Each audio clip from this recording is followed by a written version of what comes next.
नमस्कार जय जगन्नाथ सांग मैंने वेलकम कर गोटे मिनी ब्लॉग को। तो आज हूँ शुक्रवार मो माँ को बार मु चाहे ना मो माँ सब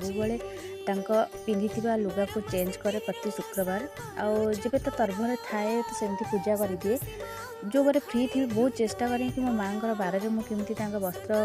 चेंज करी तो आ गए नुआ वस्त्र पिंधि को मत बहुत खुशी लगे जेहतु माँ को गाधे पूजा करे मतलब से दिनटा बहुत शांति लगे बहुत मुझे अपेक्षा करे कि केवे मो माँ को बाहर आसे मो माँ को भलसे पूजा करी।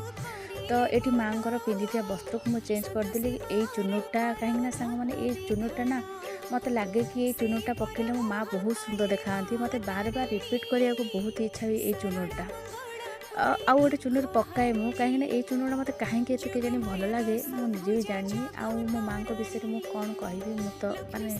कौटू आरंभ करी कौटू शेष करी मु जानी जदि आज भिडियोटी भल लगे प्लीज भिडियो को लाइक